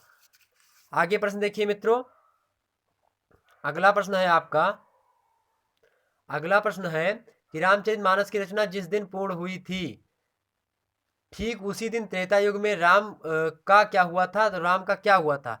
जिस दिन रामचरितमानस की रचना पूर्ण हुई थी त्रेता युग में, उसी समय राम जी का था उसी तिथि को। ठीक है, तो उसी दिन राम जी का वनगमन होता है और तुलसी मतलब कलयुग में तुलसीदास जी उसी दिन पूरी रचनाएं अपना लिख देते हैं। ऑप्शन इसका ये करेक्ट होगा। अगला प्रश्न देखिए, तुलसीदास ने काक भुसुंडी का दर्शन किसके पास किया था? तो तुलसीदास जी ने जो काक भुसुंडी का दर्शन किया था वो मलयागिर पर्वत के पास किया था। किसके पास? मलयागिर पर्वत के पास। ऑप्शन इसका ये करेक्ट होगा। अगला प्रश्न यहाँ पे नीचे देखिए छुपे रुस्तम में दिखाई पड़ रहा होगा आपको कि तुलसी ने अपने काव्य में कितने रागों का प्रयोग किया है? तो तुलसी ने मित्रों अपने काव्य में कितने रागों का प्रयोग किया है? 20 रागों का प्रयोग किया है अपने कांड में, अपने जो है काव्य में। ठीक है, एक प्रश्न सबसे महत्वपूर्ण है कि तुलसी की कौन सी रचना सोहर छंद में लिखी गई है? तो सोहर छंद में पार्वती मंगल इनकी रचना लिखी गई है। ठीक है, रामचरितमानस, रामलला नचहु, कवितावली, ये सारी रचनाएं किसकी हैं? तुलसीदास जी की ही हैं। ठीक, आगे बढ़ते हैं और अगले प्रश्न की ओर हम बढ़ते हैं बड़ी तेजी के साथ। अगला प्रश्न मित्रों आपके सामने यहाँ पे प्रस्तुत है। अगला प्रश्न देखिए कि रूपकों का बादशाह किसे कहा जाता है? रूपकों का बादशाह किसको कहा जाता है? तुलसीदास जी को रूपकों का बादशाह कहा जाता है। अगला प्रश्न देखिए, आचार्य शुक्ला के अनुसार रामचरितमानस के मार्मिक प्रसंग है। तो आचार्य रामचंद्र शुक्ला के अनुसार रामचरितमानस का जो मार्मिक प्रसंग है वो कौन सा है मित्रों? तो जो रामचरितमानस का जो मार्मिक प्रसंग है वो सारे के सारे हैं। उपर्युक्त डी सभी, राम वन गमन, दशरथ मरण और भरत की आत्मग्लानि, ये सब कैसे प्रसंग है? तो मार्मिक प्रसंग है। अगला प्रश्न देखिए, गणनायक का क्या अर्थ होता है? तो गणनायक का अर्थ होता है मित्रों श्री गणेश। क्या अर्थ होता है? श्री गणेश। और गणों के स्वामी, दोनों अर्थ होता है। तो गणनायक मतलब होता है गणों के स्वामी, और श्री गणेश यानी ए और बी दोनों उपर्युक्त मतलब आपका सी करेक्ट होगा। ठीक है। अब गणनायक क्या होता है? आप शुरुआत में जब रामायण पढ़ते हैं तो शुरुआत में जब शुरुआत करते हैं तो सोरठा छंद से शुरुआत होता है। रामायण की शुरुआत किससे होती है? सोरठा छंद से होती है। लेकिन उससे पहले आप श्लोक का सामना नाम नाम रसानाम छंसामि मंगलानाम च कर्तारो वंदे वाणी विनायको। ठीक है। लेकिन उसके बाद में जैसे रामायण में आप प्रवेश करते हैं तो आप किससे शुरू करते हैं? तो आप शुरू करते हैं, जो सुमिरत सिद्ध होए गणनायक करिवर बदन करहु अनुग्रह सोई बुद्धिराज शुभगन सदन। ठीक है। तो इस जो है सोरठे से स्टार्ट होता है रामचरितमानस। और जब श्री रामचरितमानस इस सोरठे से स्टार्ट होता है, क्योंकि कहा गया कि छंद सोरठा सुंदर दोहा। तो सोरठा जो छंद होता है बड़ा ही सुंदर होता है। जो दोहा और छंद जो सोरठा होता है ये बड़ा प्रिय छंद होता है। किसका प्रिय छंद होता है ये? तो तुलसीदास जी का प्रिय छंद है। और भक्ति काल का भी प्रिय छंद है ये सोरठा, दोहा, चौपाई। ठीक है। ध्यान रखेंगे। तो गणनायक का अर्थ क्या होता है? गणों के स्वामी श्री गणेश। तो शुरुआत हिंदू परंपरा में अगर किसी भी चीज की जाती है तो श्री गणेश किया जाता है। ठीक है। गणेश भगवान का नाम, जैसे आपका निमंत्रण पत्र कहीं पे देना होगा या शादी का कार्ड तो देखेंगे वहां पे लिखा होता है विघ्नहरण मंगल करण पूर्ण कीजिए काज, प्रथम निमंत्रण आपको मतलब पूर्ण कीजिए काज, इस प्रकार से लिखा रहता है कुछ। ठीक है। श्री गणेशाय नमः ऊपर लिखा रहता है, आप देख लीजिएगा वहां पे। अगला प्रश्न देखिए, किसकी कृपा पाकर गूंगा व्यक्ति वक्ता हो जाता है? तो किसकी कृपा पाकर के गूंगा व्यक्ति क्या हो जाता है? वक्ता हो जाता है। तो गणेश जी की। ठीक है। तो किसकी कृपा पाकर के गूंगा व्यक्ति वक्ता हो जाता है? गणेश जी की। ठीक है। मूकम करोति वाचालम लंगु पंगते गिरिम। ठीक है। ये जब गणेश जी की वंदना कोई व्यक्ति कर लेता है शुरुआत में, तो क्या होता है? जो गूंगा व्यक्ति होता है वो भी गणेश जी की कृपा पा करके क्या हो जाता है? बोलना प्रारंभ कर देता है। मतलब मूकम करोति वाचालम, जो मूक व्यक्ति, मूकम करोति वाचालम में मूक मतलब गूंगा, वाचाल मतलब बोलने वाला, मतलब बोलने लगता है। तो जो गूंगा होता है बोलने लगता है। लंग मतलब मूकम करोति वाचालम पंग उल्लंघिते गिरिम, जो लंगड़ा होता है वो क्या करता है? गिरी मतलब पर्वत पर चढ़ जाता है। गिरिम पर्वत पर चढ़ जाता है। ठीक है। ध्यान रखेंगे। आगे बढ़ते हैं हम। अगला प्रश्न यहाँ पे नीचे दिया होगा, जो सुमिरत सिद्ध होए गणनायक करिवर बदन की पंक्ति है। तो जो सुमिरत सिद्ध होए गणनायक ऐसी पंक्ति में तो ये सोरठा छंद में है। ठीक है। किस छंद में है? सोरठा छंद में है। ध्यान रखेंगे। अगला प्रश्न देखिए मित्रों, अगला प्रश्न आपके सामने आएगा, किसके चरित्र के में सद्गुणों का भंडार है? तो किसके चरित्र में सद्गुणों का भंडार है? संत के चरित्र में सद्गुणों का भंडार होता है। अगला प्रश्न देखिए, संतों का समाज कैसा होता है? संतों का समाज मित्रों कैसा होता है? तो आनंदमय और मंगलमय दोनों प्रकार का संतों का समाज होता है। ऑप्शन इसका सी करेक्ट होगा। अगला प्रश्न देखिए, कलयुग के पापों को हरने वाली कौन है? तो कलयुग के पापों को हरने वाली कौन है? गंगा नदी है। ऑप्शन इसका ए करेक्ट होगा। अगला प्रश्न देखिए, भगवान विष्णु शंकर की कथाएं किस रूप में शोभायमान है? तो भगवान विष्णु और शंकर जी की कथाएं जो है वो त्रिवेणी के रूप में क्या है? त्रिवेणी के रूप में शोभायमान है। अगला प्रश्न देखिए, अगले प्रश्न की ओर हम बढ़ते हैं मित्रों। अगला प्रश्न आपके सामने आ चुका, फटाफट देखिए इसको। अगला प्रश्न है आपके सामने मित्रों कि रीतिकाल का प्रतिनिधि कवि किसे कहा जाता है? तो रीतिकाल का प्रतिनिधि कवि हम किसको कहते हैं? बिहारी को कहते हैं। ऑप्शन इसका ए करेक्ट होगा। ठीक है। अगला प्रश्न देखिए, सतसैया के दो हरे जो नावक के तीर और देखन में छोटे लगे घाव करे गंभीर, दोहे का संबंध किससे है? तो किससे है मित्रों? तो ये संबंध किससे है? बिहारी लाल से, बिहारी जी से। ऑप्शन इसका डी करेक्ट होगा। बिहारी की मात्र एक रचना है बिहारी सतसई, उसमें इन्होंने गागर में सागर भरने का काम किया। तो प्रश्न पूछा था कि गागर में सागर भरने का काम किसने किया है? तो बिहारी लाल ने किया है। क्योंकि छोटे बहुत कम मतलब शब्दों में बहुत ज्यादा बातें बिहारी ने कही, इसलिए इनसे संबंधित एक दोहा प्रचलित हो गया कि सतसैया के दोहरे यानी बिहारी सतसई के जो दोहा है वो नावक के तीर मतलब इस प्रकार से है कि देखन में छोटे लगे घाव करे गंभीर। देखने में तो छोटे तीर हैं लेकिन घाव कैसे कर रहे हैं? गंभीर कर रहे हैं। ठीक जिस प्रकार से शिकारी के बाण होते हैं या फिर नावक के तीर होते हैं, उसी प्रकार से बाण तो छोटे हैं, मतलब दोहा तो छोटे होते हैं इनके, लेकिन व्याख्या इसकी दो दो पन्ने में हो जाती है। जैसे एक इनका दोहा प्रचलित है बिहारी का कि कहत नटत रीझत खिजत मिलत खिलल लज्जात भरे भवन में करत है नैनो ही सौ बात। एक नायक और नायिका एक भरे कमरे में बंद कमरे में बैठे होते हैं और उसके परिवार वाले नायक के और नायिका के दोनों परिवार वाले सब इकट्ठा बैठे होते हैं, लेकिन उन दोनों अपने परिवार वालों के बीच में भी नयनों के माध्यम से दोनों नायक और नायिका बात करते हैं। कैसे कैसे? कि कहत नटत कहत, तो नायक कहता है है जो है किसी आंखों के माध्यम से क्या कहता है, कहता है, आंखों के माध्यम से, आंख मतलब इशारा करके के आंखों से कुछ कुछ कहता है नायिका से। तो कहत नटत, जैसे नायिका क्या होती है, नट जाती मतलब गुस्सा हो जाती है। तो फिर क्या करता है, रिझत, तो पुरुष जो होता है यानी नायिका नायक जो होता है मनाने का प्रयास करता है, रिझाने का प्रयास करता है, तो रिझत। तो कहत नटत रिझत, फिर खिलत, जब वो रिझाता है, कान पकड़ता है अपना नायक, तो नायिका क्या होती है, मतलब एकदम से प्रसन्न हो जाती है, ठीक है, इट्स ओके, सॉरी बोला, इट्स ओके, ठीक है। तो क्या हुआ, कहा नटत रिझत खिजत, तो खिंच जाती है, फिर मिलत, तो फिर नैन मिलते हैं दोनों लोग, मिलत, फिर खिलत, तो जब नैन मिलते हैं तो फिर दोनों लोग उसके बाद में फिर शर्मा आते हैं, हंसने लगते हैं, खिलत, फिर लज्जा करते हैं, सर झुकाते हैं, ठीक है। तो इस प्रकार से होता है। इसी प्रकार से भरे भवन में नाना प्रकार की बातें, 100 से अधिक बातें भरे भवन में करते हैं। भरे भवन मतलब वहाँ पे सभी लोग बैठे हुए हैं फिर भी बातें कर लेते हैं। तो अगर इसकी इस पंक्ति की केवल व्याख्या करी जाए तो लगभग 2 से 3 पेज में करी जाएगी, ठीक है। हमने इसको शॉर्टकट में आपको बता दिया। अगला प्रश्न देखिए, बिहारी सतसई में कौन कौन सी श्रृंगार और नीति, भक्ति श्रृंगार नीति ऊपर डी सभी। अगला प्रश्न देखिए, बिहारी रीतिकाल के किस शाखा के कवि हैं, तो रीति किसके हैं मित्रों, तो बिहारी जो है रीति सिद्ध के हैं। और रीति सिद्ध उसको कहा था कि बिहार जो रीतियां जानते हुए, मतलब नखशिक वर्णन, नायिका भेद, जितनी भी जो रीतिकाल से संबंधित विशेषताएं थी उनको जानते हुए भी इन्होंने स्वच्छंद भाव से रचनाएं करी हैं, ठीक है। स्वच्छंदता के साथ रचनाएं करी हैं। रीति काव्य के जो रीतियां थी उनसे परे रचनाएं करी है। तो रीति सिद्धि मतलब रीति में सिद्धियां इनको प्राप्त थी, लेकिन उनका जो है उपयोग नहीं किया इन्होंने अधिक मात्रा में, ठीक। तो ये रीति सिद्ध से संबंधित है। कौन, बिहारी लाल। अगला प्रश्न देखिए आप, कि नीकी दई अनाकनी फीकी परी गुहार, ये पंक्ति किसकी है, तो किसकी है, ये बिहारी लाल की है, ठीक है। बिहारी का जन्म कब हुआ था, तो बिहारी का जन्म हुआ था मित्रों 1642 संबत 1642 62 बिक्री में। संबत 1662 बिक्री में बिहारी लाल का जन्म हुआ था मित्रों, ठीक है, ध्यान रखेंगे। और बिहारी सतसई में एक बार पूछा गया था कि बिहारी सतसई में कितने छंद है, तो बिहारी सतसई में कुल मिलाकर के 726 छंद हुए, ठीक है। बिहारी सतसई में कितने छंद है, 726 छंद का प्रयोग किया गया है, ठीक। ध्यान रखेंगे इतनी बात को, क्योंकि एग्जाम में ये प्रश्न अधिक बार पूछे गए हैं, इसलिए हमने ये बात आपको बताना उचित समझा। चलिए आगे बढ़ते हैं अगले प्रश्न की ओर। अगला प्रश्न है कि नीकी दई अनाकनी फीकी परी गुहार, ये पंक्ति किस कवि की है, तो किसकी है, बिहारी लाल की। अगला प्रश्न देखिए, अनाकनी का क्या अर्थ होता है, तो नीकी दई अनाकनी फीकी परी गुहार, तो अनाकनी का मतलब होता है अनसुनी, ठीक है। अनाकानी का मतलब क्या होता है, आनाकानी बहुत करते हैं, तो अनसुनी करते हैं, ऑप्शन इसका भी करेक्ट है।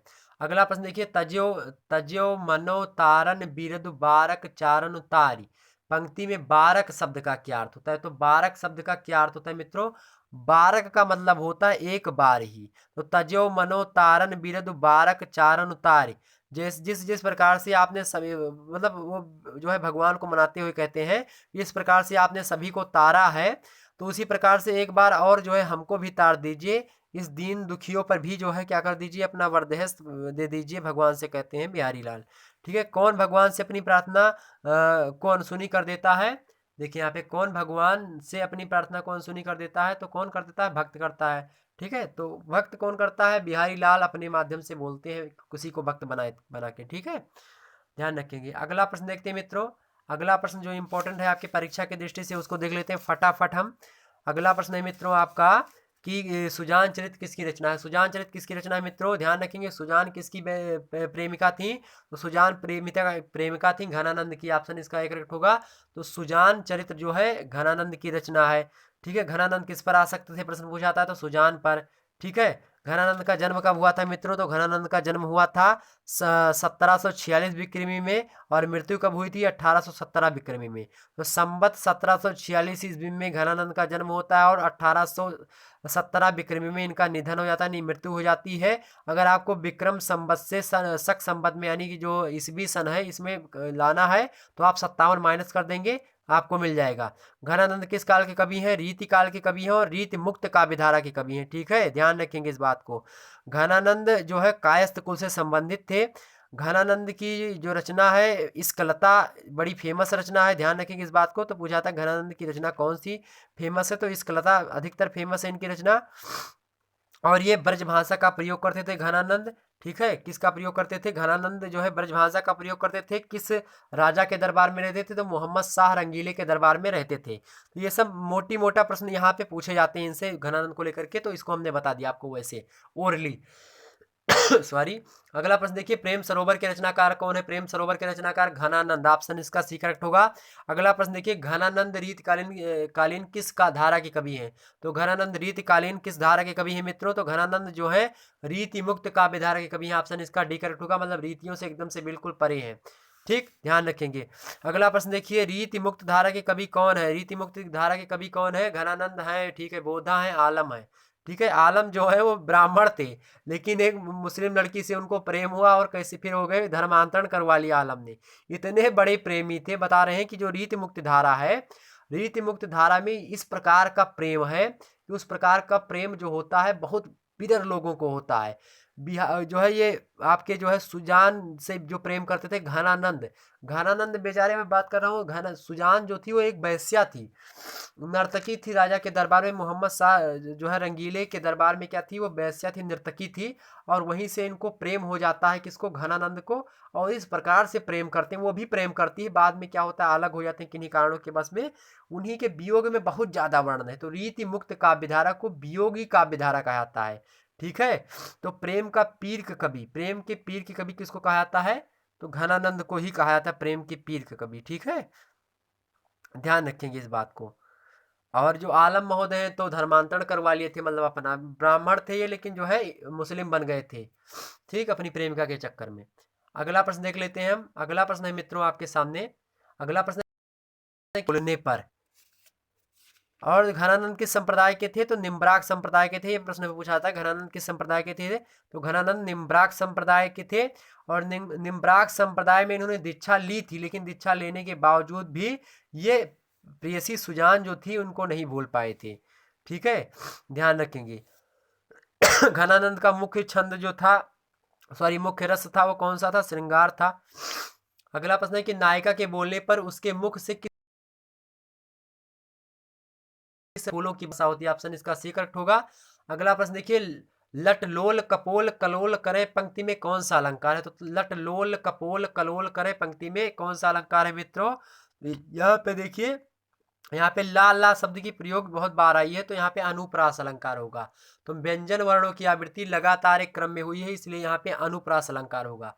अगला प्रश्न देखिए कि कलकंठ बनी जलजावली है पंक्ति में जलजावली का क्या अर्थ होता है? तो जलजावली का अर्थ होता है जल से उत्पन्न मोतियों की माला। तो जल से लिख सकते हैं। और पंक्ति किसकी है? कलकंठ बनी जलजावली है, ये किसकी है? घनानंद की पंक्ति है। ठीक, अगला प्रश्न देखिए, सुजान के कलकंठ पर क्या बनी है? सुजान के कलकंठ पर मालाएं बनी, क्या बनी है? 2 मुक्ता मालाएं बनी है सुजान के कंठ पर।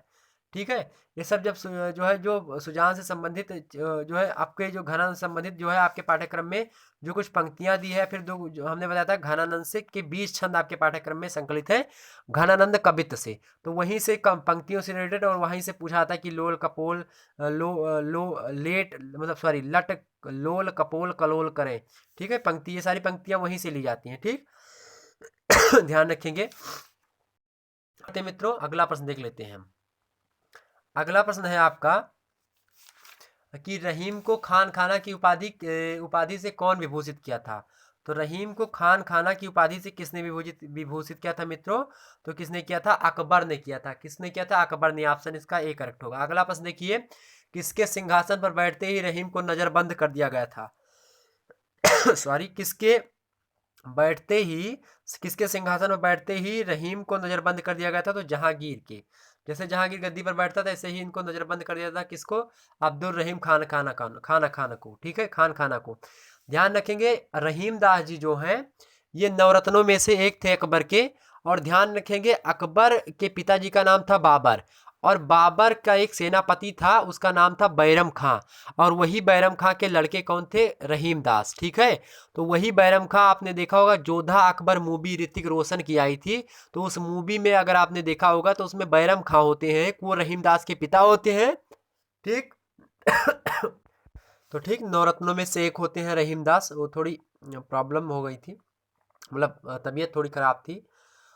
ठीक है, चलिए, तो हमने क्या बताया आपको कि रहीम दास जी जो थे वो बैरम खां के पुत्र थे। और बैरम खां कौन थे? तो बैरम खां जो थे वो बाबर के सेनापति थे। और जब अकबर छोटा सा था तो जब उसको राज्यपाट सौंप दिया जाता था, बाबर की जो है मृत्यु हो जाती है 1526 में। ठीक, तो बैरम खां ही सारे पदभार देखते रहते हैं, लेकिन हाँ सिंहासन पर कौन बैठता है, अकबर बैठते हैं। और अकबर जो है अपने नवरत्न नवरत्न बनाते हैं अकबर, और नवरत्न बनाते हैं तो उनमें रहीम जो है बैरम खां के पुत्र, उनको रख देते हैं। ठीक है, उनको उसमें नवरत्नों में से एक रखते हैं। नवरत्नों में से एक उनके कौन थे, और तो और एक थे आपके बड़े फेमस राजा बीरबल। ठीक है, राजा बीरबल भी थे, ध्यान रखेंगे। अब्दुल रहीम खान खाना का जो जन्म हुआ था मित्रों, वो 1526 ईस्वी में हुआ था, और 1623 ईस्वी में इनकी मृत्यु हो गई थी। तो 1526 ईस्वी में रहीमदास जी का जन्म, और 1623 ईस्वी में इनकी मृत्यु हो गई थी। इनका जन्म जो हुआ था लाहौर में हुआ था। लाहौर कहाँ पे है, पाकिस्तान में है लाहौर। ठीक है, प्रश्न पूछा था कि रहीमदास का पूरा नाम क्या है, तो अब्दुल अब्दुल रहीम खान खाना इनका पूरा नाम है। इनके पिता का नाम बैरम खां था, माता का नाम सुल्ताना बेगम था। ठीक है, ध्यान रखेंगे इतनी सारी बातों को आप, बिल्कुल ध्यान रखेंगे। ठीक, और आगे हम बढ़ते हैं। अगला प्रश्न देखिए यहाँ पे, तो चित्रकूट में जहांगीर द्वारा कौन नजरबंद कर दिया गया, तो चित्रकूट में जहांगीर के द्वारा बंद कर दिए गए थे कौन, रहीमदास। अगला प्रश्न देखिए, नजरबंद की संघर्षशील स्थिति में भी रहीमदास ने अपना क्या नहीं छोड़ा था, तो क्या नहीं छोड़ा था इन्होंने, नजरबंद थे तब भी इन्होंने अपनी दयालुता नहीं छोड़ी थी। ऑप्शन इसका बी करेक्ट है। ठीक है, आगे बढ़ते हैं हम, अगले प्रश्न की ओर बढ़ते हैं। ठीक, अगला प्रश्न है कि कठिन काव्य का प्रेत किस कवि को कहा जाता है, तो कठिन काव्य का प्रेत हम कहते हैं किसको, केशवदास को कहते हैं। ऑप्शन इसका सी करेक्ट होगा। केशवदास ने बहुत सारे छंदों का प्रयोग किया, बहुत कठिन, मतलब अनायास छंदों को उसमें अपने रचनाओं में ठोक दिया है। छंद अलंकार रस इतना भर दिया अपने काव्य में, क्योंकि मतलब पढ़ने में लगता है, मतलब कि लग रहा है कि हाँ जान जान बूझ कर इसमें भरा गया सारी चीजें। तो केशवदास की रचनाएं जब आप पढ़ेंगे तो लगेगा इसमें जानबूझ करके रस छंद अलंकार को ठूसा गया है, मतलब भरा गया है। तो इसलिए काव्य के प्रेत हैं ये, मतलब कठिन काव्य के कौन है, प्रेत हैं। कौन है, केशवदास। तो का से याद करेंगे कठिन काव्य, और का से केशवदास, आप यहाँ से याद कर सकते हैं। ठीक है, केशवदास जो मतलब केशवदास जी का जो जन्म हुआ था 1561 ईस्वी में हुआ था। कितने में, 1561 ईस्वी में जन्म हुआ था, और मृत्यु कब हुई थी, 1617 ईस्वी में हुई थी। किसमें, 1617 ईस्वी में मृत्यु हुई थी। ध्यान रखेंगे इतनी बात को। ठीक है, और ये जो है कैसे मतलब ब्राह्मण कुल के थे, सनाढ़ ब्राह्मण थे। पिता का नाम इनके कौन क्या था, तो इनके पिता का नाम था काशीनाथ। ठीक है, उस पिक्चर वाले काशीनाथ नहीं, कातिया वाले। ठीक है, ध्यान रखेंगे। चलिए आगे बढ़ते हैं हम, और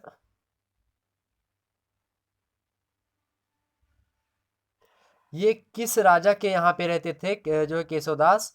तो केशवदास जो है ओरछा के एक नरेश थे, ओरछा के राजा थे। उनका नाम था महाराज राम सिंह।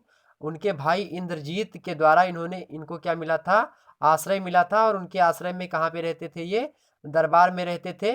ओरछा नरेश के दरबार में रहते थे कौन, केशवदास। और वहीं पे कवि, दरबारी कवि भी थे, और मंत्री भी थे, और गुरु भी थे। ठीक है, ध्यान रखेंगे इतनी बात। आगे बढ़ते हैं, अगला प्रश्न देखिए यहाँ पे, कि यद्यपि सुजात सुलक्षणी सुबरन सरस सुबृत, यद्यपि सुजात सुलक्षणी सुबरन सरस सुबृत, भूषण बिनु ना बिरजई कविता बनिता मित। मतलब जिस प्रकार से नारी जो होती है, जिस प्रकार से नारी जो होती है श्रृंगार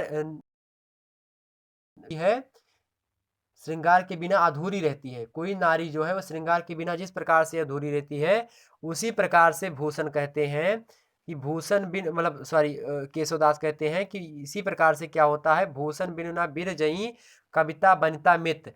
जब तक जो है उसमें अलंकार नहीं होता, कविता में रस छंद अलंकार नहीं होगा, भूषण नहीं होगा। आभूषण मतलब क्या होता है, भूषण मतलब अलंकार।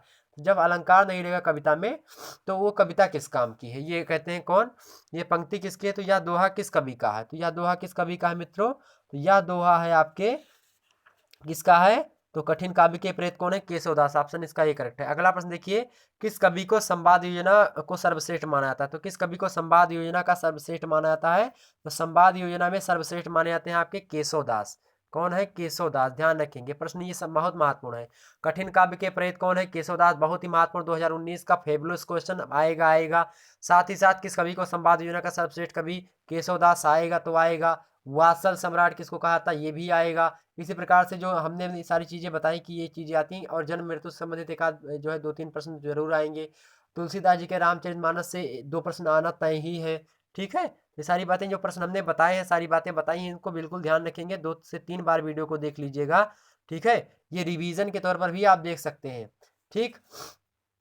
आगे बढ़ते हैं और ध्यान रखेंगे, केशव दास जी को भक्ति काल का कवि बताया, किसने बताया है? तो आचार्य रामचंद्र केशव दास भक्ति काल का कवि बताया, ध्यान रखेंगे इस बात को, ठीक है। अगला प्रश्न देखते हैं, छंदमाला की कृति मतलब किसकी कृति है? छंदमाला कृति के रचनाकार कौन है? तो छंदमाला कृति के रचनाकार कौन है मित्रों? छंदमाला कृति के रचनाकार हैं केशवदास, ऑप्शन इसका बी करेक्ट है। अगला प्रश्न देखिए, छंदमाला कृति में केशव ने कितने छंदों के लक्षण और उदाहरण प्रस्तुत किए हैं?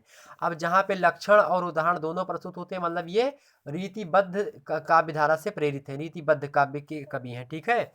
लेकिन आचार्य कवि मानते हैं इनको भक्ति काल का कवि मानते हैं, किसको? केशवदास को, क्योंकि इन्होंने रामचंद्रिका वगैरह बहुत सारी लिखी, रसिक प्रिया लिखी, कवि प्रिया लिखी, ठीक है। आगे हम बढ़ते हैं, तो छंदमाला कृति में केशव दास जी ने कितने छंदों के लक्षण एवं उदाहरण प्रस्तुत किए हैं? तो लगभग 77 छंद, ठीक है। 77 छंदों मतलब 77 छंदों में लक्षण और उदाहरण प्रस्तुत किए हैं, ठीक है। ध्यान रखेंगे, उसका लक्षण बताया और साथ ही साथ एक उदाहरण देते हैं उसके। अगला प्रश्न देखिए, रामचंद्रिका ग्रंथ के रचनाकार कौन है? तो रामचंद्रिका के रचनाकार है केशवदास। रामचंद्रिका के रचनाकार कौन है? केशवदास। इसी रामचंद्रिका के कारण से आचार्य रामचंद्र शुक्ला जी ने इनको क्या कहा कि ये भक्ति काल के कवि हैं। अगला प्रश्न देखिए, रामचंद्रिका केशवदास द्वारा रचित किस पर आधारित है? तो किस पर आधारित है ये? महाभारत पर या पुराण पर या कृष्ण काव्य पर या फिर रामकथा पर? तो रामचंद्रिका किस पर है? जाहिर सी बात है रामचंद्र पर जी पर ही होगी, तो ऑप्शन इसका सी करेक्ट होगा। तो रामकथा पर ही आधारित है क्या? रामचंद्रिका केशवदास जी के द्वारा जो रचित है।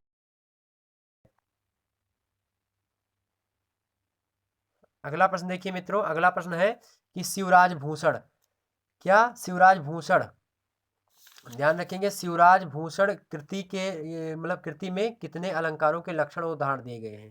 तो शिवराज, अब भूषण को भी पता होगा, शिवराज भूषण आपके किस कौन से कवि हैं? तो भूषण भी आपके रीति काल के कवि हैं, और रीति काल के किस धारा के हैं? जहाँ पे उदाहरण लक्षण मिले आपको पता चल जाएगा, आपको रीतिबद्ध काव्य धारा से प्रेरित है, ठीक है। ध्यान रखेंगे, तो रीति जो भूषण महोदय हैं वो कितने अलंकार मतलब कृति में कितने अलंकारों के लक्षण एवं उदाहरण प्रस्तुत किए हैं? तो 105, ऑप्शन इसका 105, ऑप्शन बी। अगला प्रश्न देखिए, अलंकार ग्रंथ शिवराज भूषण का आधार है, तो कौन सा अलंकार ग्रंथ है जो भूषण का क्या है? आधार रहा? तो चंद्रालोक, ऑप्शन इसका एक करेक्ट होगा। अगला प्रश्न देखिए, शिवराज भूषण कृति में अलंकारों के लक्षण किसमें है? तो अलंकारों के लक्षण किसमें दिखाई पड़ते हैं? दोहों में, ठीक है, ऑप्शन इसका सी करेक्ट है। अगला प्रश्न देखिए, अलंकार ग्रंथ के उदाहरण किसमें दिए गए हैं? तो अलंकार ग्रंथ के उदाहरण किसमें दिए गए हैं मित्रों? अलंकार ग्रंथ के उदाहरण दिए गए हैं कवित्व एवं सवैया, ऑप्शन इसका सी करेक्ट है। अगला प्रश्न देखिए, छत्रसाल दशक नामक कृति के रचनाकार कौन है? तो छत्रसाल दशक के रचनाकार कौन है? भूषण महोदय, ऑप्शन इसका सी करेक्ट है। अगला प्रश्न है, छत्रसाल दशक कृति में किसका वर्णन है? तो छत्रसाल दशक कृति में वर्णन है मित्रों महाराज छत्रसाल का, किसका वर्णन है? महाराज छत्रसाल का, ठीक है। ध्यान रखेंगे इतनी बात को। आगे बढ़ते हैं, हम अगले प्रश्न की ओर बढ़ते हैं। अगला प्रश्न है कि किस कृति में शिवाजी का बखान किया गया है? तो किस कृति में शिवाजी का बखान किया गया है मित्रों? किस कृति में शिवाजी का बखान किया गया? शिवा बावनी में शिवाजी का बखान किया गया है, ऑप्शन इसका बी करेक्ट होगा, ठीक। अगला प्रश्न देखिए, महाकवि भूषण का वास्तविक नाम क्या था? तो महाकवि भूषण का वास्तविक नाम था घनश्याम दास त्रिपाठी, ऑप्शन इसका सी ए करेक्ट होगा। अगला प्रश्न देखिए, भूषण की छवि किस रूप में है? तो भूषण की छवि किस रूप में है? वीर रस के रूप में, वीर रस के रूप में भूषण जाने जाते हैं, वीर रस के ये प्रणेता कवि कहे जाते हैं, ठीक है। ध्यान रखेंगे। अगला प्रश्न देखिए, भूषण की पालकी में कौन कंधा लगाया था? तो भूषण के पालकी में कौन कंधा लगाया था? महाराज छत्रसाल दशक ने लगाया था, क्योंकि उनके लिए इन्होंने बहुत सारी चीजें की थी। छत्रसाल दशक ही लिख डाली थी महाराज छत्रसाल के प्रशंसा में, ठीक है। तो आश्रयदाताओं की प्रशंसा सबसे महत्वपूर्ण जो विशेषता है किस धारा की है, मतलब किस काल की है? तो रीति काल की है। रीति काल में किसकी? रीतिबद्ध कवियों की, ठीक है। ध्यान रखेंगे। कुछ और प्रश्न देख लेते हैं हम थोड़ा सा। यहाँ पे देखिए, अगला प्रश्न है कि कबीर की साधना पद्धति कैसी है? तो कबीर की साधना पद्धति कैसी है मित्रों? अद्वैतवाद पर आधारित है, ऑप्शन इसका बी करेक्ट होगा। अगला प्रश्न देखिए, कबीर की रामायणी में किन छंदों का प्रयोग हुआ है? तो रामायणी में किन छंदों का प्रयोग हुआ है? चौपाई एवं दोहा का प्रयोग हो गया है, ऑप्शन इसका सी करेक्ट होगा। अगला प्रश्न देखिए, कबीर के व्यक्तित्व की प्रमुख विशेषता है? तो कबीर के व्यक्तित्व की जो प्रमुख विशेषता है मित्रों, वो ऊपर तो सभी है, यानी स्वभाव के फक्कड़ थे ये, एक सच्चे मानवतावादी थे, और एक मौलिक व्यक्तित्व इनके अंदर दिखाई। किसमें योगी गोरखनाथ के साथ कबीर की तत्व सिद्धांत विषय पर हुई बातचीत दर्ज पाई गई है। तो किसमें योगी गोरखनाथ के साथ कबीर की तत्व सिद्धांत विषय पर बातचीत दर्ज पाई गई है। तो कौन सा ग्रंथ है? देखिए यहाँ पे ऑप्शन में दिया है कबीर गोरख गुटका। तो कबीर गोरख गुटका में इन मतलब तत्व सिद्धांत पर चर्चा की गई, किसके द्वारा? गोरखनाथ योगी और कबीर के दोनों के बीच में क्या हुआ था? जो है क्या हुआ था? बातचीत हुई थी। ठीक, ध्यान रखेंगे। और भी प्रश्न देख लेते हैं हम, थोड़ा सा महत्वपूर्ण प्रश्न। देखिए अगला प्रश्न है कि कबीर ग्रंथावली का संपादन किसने किया है? तो कबीर ग्रंथावली का संपादन किसने किया है मित्रों? तो कबीर ग्रंथावली का संपादन डॉक्टर श्याम सुंदर दास, डॉक्टर ममता प्रसाद गुप्ता और पारसनाथ तिवारी, तीनों ने किया है। ठीक है, तीनों ने किया है। ऑप्शन इसका डी करेक्ट होगा। तो कबीर ग्रंथावली का संपादन माता प्रसाद गुप्त, श्याम सुंदर दास और पारसनाथ तिवारी, तीनों ने किया। अगला प्रश्न देखिए, कबीर पुस्तक के रचनाकार कौन है? तो कबीर पुस्तक है एक, उसके रचनाकार हैं आचार्य हजारी प्रसाद द्विवेदी। ऑप्शन इसका एक करेक्ट है। अगला प्रश्न किनकी है? यह पंक्ति भी किसकी है मित्रों? यह पंक्ति किसकी है? आए न सुख को तुझ पे, ये कबीर दास की है। ऑप्शन इसका सी करेक्ट है। अगला प्रश्न देखिए, जियारा का क्या अर्थ होता है? जियारा मतलब होता है प्राण। ठीक है, जियारा क्या होता है? मतलब प्राण होता है। ठीक है, जियारा, करियजा, ये सब क्या होता है? प्राण। इसका मतलब क्या होता है? प्राण। ठीक, ध्यान रखेंगे। तो मित्रों, आपने समझा, लगभग आपने 100 से अधिक प्रश्नों को समझा। 100 तो प्रश्न आपको स्लाइड में मिले होंगे, जो एक जो है स्लाइड आती रही, इनमें 100 प्रश्न हमने समाहित किए थे। अगर मैं बात करूं वैसे जितने प्रश्नों को हमने बता दिया, तो एक ही वीडियो के अंतर्गत आपने पूरा का पूरा समझ लिया कि किस प्रकार से फर्स्ट पेपर से प्रश्न पूछे जाते हैं। तो फर्स्ट पेपर से अब कोई भी प्रश्न आपसे छूट करके नहीं जाएगा। आप वीडियो को 2 से 3 बार देखेंगे, साथ ही साथ सिलेबस का जो वीडियो अपलोडेड है, वो सिलेबस का वीडियो आप पूरा का पूरा देख लीजिए। उसके बाद में मॉडल पेपर देखिएगा, पूरा का पूरा क्वेश्चन आप कर देंगे। ठीक है, और उसके बाद में जब आपकी परीक्षा नज़दीक आती रहेगी, उसी प्रकार से इस वीडियो को आप लगातार देखते रहेंगे। ठीक है, और वीडियो अगर पसंद आई है मित्रों, तो वीडियो को लाइक कर दीजिए, चैनल को सब्सक्राइब कर दीजिए, वीडियो को शेयर कर दीजिए सभी ग्रुप्स वगैरह में, ताकि ज़्यादा से ज़्यादा लोग जुड़ सकें और ज़्यादा से ज़्यादा लोगों को लाभ हो सके। चलिए मित्रों, मिलते हैं अगले वीडियो में, तब तक के लिए जय हिंद, जय भारत।